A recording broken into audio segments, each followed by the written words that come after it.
कच्चे आम की दो तरह की खट्टी मीठी चटपटी टेस्टी रेसिपी जिसे आप एक बार बना कर रख लीजिए और पूरे साल बड़े आराम से खा सकते हो। तो एकदम सिंपल आसान रेसिपी है, एक बार तो ट्राई करना बिल्कुल बनता है। और यही समय है कि आप इसे बना कर रख लीजिए।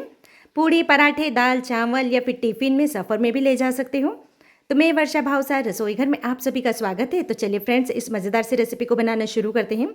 लेकिन इसके पहले छोटी सी रिक्वेस्ट है, अगर आज की वीडियो आपको पसंद आए तो प्लीज़ एक लाइक जरूर से कीजिए। कच्चे आम का अचार बनाने के लिए मैंने यहाँ पर ली है कच्ची कैरी। तो देखिए, जो चोंच वाली कैरी होती है ना, इसका यूज़ कीजिए। इसमें खटास थोड़ी कम होती है और जितने भी हम चीज़ें डालेंगे ना तो उसका फ्लेवर बहुत ही बढ़िया आएगा इससे। और इसी के साथ ये पतली वाली हरी मिर्च ली है, तो मोटी वाली हरी मिर्च का यूज़ नहीं करें, उसमें कड़वापन होता है। तो आपका जो अचार है वो भी कड़वा लगेगा, इस बात का ध्यान रखिए।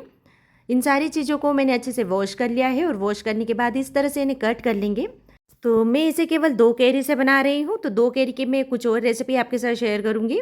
और इसी के साथ जो हरी मिर्च है इसे भी मैंने वॉश कर लिया है, तो इनके डंठल को अलग कर लेते हैं। तो इस अचार के लिए कोई भी एक परफेक्ट मेज़रमेंट नहीं है। अगर आप ज़्यादा तीखा पसंद करते हैं तो हरी मिर्च और भी ज़्यादा डाल सकते हो। अब हम यहाँ पर एक चॉपर लेंगे और चॉपर में ये सारी चीज़ें डाल देंगे। और मैं इसे 2 बार में चॉप करूँगी क्योंकि अभी यहाँ पर हम हरी मिर्च भी डालेंगे और इसी के साथ मैं यहाँ पर लहसुन का भी यूज़ करूँगी, इससे ये अचार और भी टेस्टी लगेगा। तो लहसुन का भी ऐसा ही है, अगर आपको फ्लेवर ज़्यादा पसंद है तो और डाल दीजिए। तो बिल्कुल सिंपल सी रेसिपी है, अपने हिसाब से आप सारी चीज़ें इसमें कम ज़्यादा कर सकते हो। तो देखिए, कुछ ही देर मैंने यहाँ पर चॉपर को चलाया है और आप देख सकते हो सारी चीज़ें कितनी बढ़िया से यहाँ पर क्रश हो गई है। यानी इस तरह से इसके छोटे छोटे पीस हमें चाहिए। वैसे आप चाहें तो ईमानदस्ता हो तो कूट भी सकते हो। अब ये सारी चीज़ें किसी मिक्सिंग बाउल में निकाल लेंगे। तो ये देखिए कितने बढ़िया से ये चॉप हुआ है, एकदम छोटे छोटे पीस इसके चाहिए। और जब ये पीस सारे खाने में आते हैं ना तो बहुत ही बढ़िया इसका टेस्ट लगता है। चलिए इसे साइड में रख देते हैं और गैस पे एक पैन रखेंगे। इसके अंदर डालेंगे 2 चम्मच जीरा, 2 चम्मच डाल देते हैं सौंफ, 1 चम्मच डालेंगे राई, यानी जो बड़ी वाली सरसों होती है ना उसका मैं यूज़ कर रही हूँ, और आधा चम्मच डाल देते हैं मेथी दाना। अब इन सारी चीज़ों को हम यहाँ पर कुछ देर चला लेंगे ताकि सारी चीज़ें बढ़िया से रोस्ट हो जाएं। तो जब ये सारी चीज़ें रोस्ट होती है ना तो अचार में इन सभी का फ्लेवर या टेस्ट बहुत ही बढ़िया आता है। देखिए सारी चीज़ें कुछ ही देर में बढ़िया से भून गई है। और अब मैं इसमें डाल रही हूँ 3 से 4 सूखी हुई लाल मिर्च। तो देखिए, ये लाल मिर्च डालने से एक तो टेस्ट बढ़ता ही है और साथ ही लुकिंग भी बहुत ही बढ़िया आती है, क्योंकि छोटे छोटे रेड रेड पीसेस के दिखते हैं ना तो अचार दिखने में बहुत ही बढ़िया लगता है। अब गैस का फ्लेम मैंने ऑफ कर दिया है, सारी चीज़ें काफ़ी गर्म है तो लाल मिर्च उसमें ही भून जाएगी।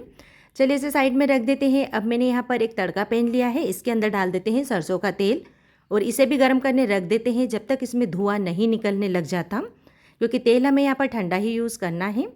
अब मैंने यहाँ पर एक ग्राइंडिंग जार लिया है और जब सारा मसाला ठंडा हो जाएगा इसके बाद इस जार में इसे डाल देंगे और बिल्कुल हल्का सा हम मिक्सी को चलाएंगे, यानी 1-2 बार हम इसे घर्र करके करेंगे ताकि सारी चीज़ें यहाँ पर थोड़ी सी क्रश हो जाए। दरदरी से ही हमें इन्हें रखना है। ये देखिए बिल्कुल इस तरह से। तो थोड़ी सी बड़ी बड़ी रहेगी ना तो अचार में इन सारी चीज़ों का टेस्ट बहुत ही बढ़िया आएगा। तो अगर आपके पास सरसों की दाल हो ना तो उसका भी आप यहाँ पर यूज़ कर सकते हो और इस मसाले से कई तरह के अचार भी बनाए जा सकते हैं। चलिए अब जो हमने यहाँ पर आम हरी मिर्च और लहसुन को क्रश करके रखा था ना, इसके अंदर कुछ मसाले डाल देते हैं। जैसे 2 चम्मच मैंने डाला है नमक, 2 चम्मच डाल देते हैं लाल मिर्च पाउडर। लाल मिर्च पाउडर आप अपने स्वाद अनुसार कम या ज़्यादा कर सकते हो, क्योंकि हरी मिर्च भी डाल रहे हैं और साथ ही सूखी हुई लाल मिर्च का भी मैंने यूज़ किया है। 1 चम्मच डाल देते हैं हल्दी पाउडर और आधी चम्मच डालेंगे हींग। और जो अभी हमने यहाँ पर ये मसाला कूट कर रखा था यानी पीस के रखा था, ये भी इसमें डाल देते हैं। तो 2 से 3 चम्मच भरकर मैंने यहाँ पर मसाला डाला है। और इसी के साथ ये जो सरसों का तेल है ये भी ठंडा हो गया है, तो ये भी इसमें डाल देंगे। तो तेल को आप ठंडा कर कर ही यूज़ कीजिए, कोई सा भी आप अचार बनाएं तब। तो कुछ छोटी छोटी बातें होती है जिसे वीडियो में मैं आपको बताती रहती हूँ, लेकिन वीडियो थोड़ी सी लंबी हो जाती है। कई बार आपके कॉमेंट भी आते हैं, लेकिन छोटी छोटी स्टेप जो बताना बहुत ही ज़रूरी होता है। अब यहाँ पर देखिए सारी चीज़ें मैंने मिक्स कर ली है, तो कितना बढ़िया हमारा अचार लग रहा है। अगर आपको यहाँ पर मसाला कम ज़्यादा लगे तो आप यहाँ पर और भी बढ़ा सकते हो। तो पूड़ी पराठे दाल चावल सफ़र में ले जाइए या टिफ़िन में ले जाइए, सभी के लिए बिल्कुल परफेक्ट रेसिपी है। तो बस कांच की कोई भी साफ बर्नी ले लीजिए और इसे स्टोर कीजिए, लंबे समय तक ख़राब नहीं होता है। चलिए अब हम यहाँ पर बना लेते हैं आम का मुरब्बा, जो कि बहुत ही टेस्टी होता है। तो इसके लिए मैंने यहाँ पर लिया है 1 किलो कच्चा आम, यानी ये कलमी आम है। और आम को इस तरह से आप दबा कर देखिए, आम बिल्कुल टाइट होना चाहिए। आम को मैंने एक बार अच्छे से वॉश कर लिया है। तो इसका छिलका निकाल कर इस तरह से लंबे लंबे इनके पीस कर लेंगे, लेकिन ये पीस थोड़े से पतले रखिए।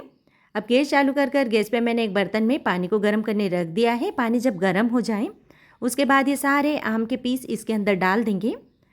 तो पानी इतना ले लीजिए कि आम इसमें बढ़िया से डूब जाएं। और अब हम इसे कवर कर देंगे और कवर कर इसे कुछ देर के लिए पकने देंगे, लेकिन पूरी तरह अभी हम नहीं पकाएंगे। कवर हटाकर देख लेते हैं, पानी में अगर बॉईल आ गया है तो अब हम इसे खुला ही पकाएंगे ताकि आम बहुत ज़्यादा सॉफ्ट नहीं हो जाए। आप देख सकते हो ना, चाकू अंदर जा रहा है लेकिन आम पूरी तरह से भी मैश नहीं हुआ है। और अब इन सारे आम को हम छान लेंगे जिससे इसका पानी अलग हो जाए। तो देखिए, जो इसका पानी होता है ना बहुत ही टेस्टी होता है, तो इसे फेंके नहीं, आप चाहे तो इसकी कड़ी वगैरह भी बना सकते हो। और अब जो ये आम है इसे डाल देंगे किसी और बर्तन में। अभी मैंने यहाँ पर ली है मिश्री, क्योंकि हम यहाँ पर चीनी वगैरह का यूज़ नहीं कर रहे हैं। तो मिश्री बहुत ही हेल्दी ऑप्शन होता है, केमिकल फ्री रहती है, तो हम इसी का यूज़ करने वाले हैं। देखिए, मैंने यहाँ पर इसे थोड़ा सा फोड़ लिया है ताकि हम इसे जब मिक्सी जार में डालें तो पीसने में आसानी रहे। तो जब आप इसे फोड़ें तो एक बार चेक ज़रूर से कर लीजिए, अगर इसमें कोई भी धागे वगैरह हो तो उसे हटा दीजिए। पीसने के बाद हम इसे डाल देंगे इसी आम में। तो ये जो आम है काफ़ी गर्म है, तो डालने के बाद हम इसे कवर कर देंगे ताकि अपनी ही भाप में ये जो मिश्री है थोड़ी सी पिघल जाए और जब हम मुरब्बा बनाएं तो मुरब्बा बनाने में भी आसानी रहे। तो लगभग 15 से 20 मिनट के लिए इसी तरह से छोड़ दीजिए। आपके पास टाइम हो तो आप इसे 1 घंटे के लिए भी रख सकते हो। तो मुझे तो वीडियो कंप्लीट करनी थी, इसीलिए मैंने फटाफट इसे 20 मिनट के लिए ही रखा है। आप देख सकते हो ना, इसने पानी छोड़ दिया है और जो थोड़ी बहुत बची है जब हम इसे बॉईल करेंगे वो भी पिघल जाएगी। तो ये मुरब्बा बनाने की एकदम सिंपल और आसान रेसिपी है। अगर आप मेरी सारी स्टेप फॉलो करोगे तो आपका मुरब्बा बहुत ही टेस्टी बनेगा। तो अभी हमें यहाँ पर इसकी चाशनी बनाना है, तो बस कुछ कुछ देर में हम इसे चलाते रहेंगे, लेकिन बहुत ज़्यादा भी नहीं चलाएं, नहीं तो ये जो आम है ना टूट सकता है।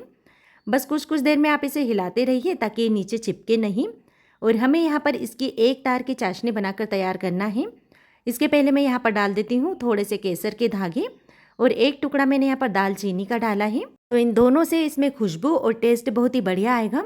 और थोड़ा सा हम यहाँ पर कलर भी डाल रहे हैं ताकि दिखने में भी अच्छा लगे। बिल्कुल आपके ऊपर है, अगर आप यहाँ पर फूड कलर पसंद नहीं करते हो तो स्किप भी कर सकते हो। अब आप देख सकते हो थोड़ी सी गाढ़ी हो गई है, तो इसे एक बार चेक कर लेते हैं। तो बस इसमें से हल्का सा एक तार आपको बनते हुए दिखे, समझिए यहाँ पर मुरब्बा बनकर तैयार हो गया है। बस इससे ज़्यादा बिल्कुल भी नहीं पकाएं, नहीं तो एकदम से ये गाढ़ा हो जाएगा। और बढ़िया से फ्लेवर के लिए मैं यहाँ पर डाल रही हूँ इलायची पाउडर। तो अब ये देखिए पूरी तरह से ठंडा हो गया है। तो चलिए इसकी कंसिस्टेंसी भी हम देख लेते हैं, बिल्कुल परफेक्ट है। जब आम का सीज़न ख़त्म हो जाता है ना और ये जब मुरब्बा खाते तो बहुत ही टेस्टी लगता है। तो आज की दोनों रेसिपी में सबसे अच्छी रेसिपी आपको कौन सी लगी कमेंट कर ज़रूर से बताइए। और पसंद आ रही है तो अपने फ्रेंड्स एंड फैमिली ग्रुप में शेयर करना बिल्कुल ना भूलें। तो मिलते हैं एक नई रेसिपी के साथ।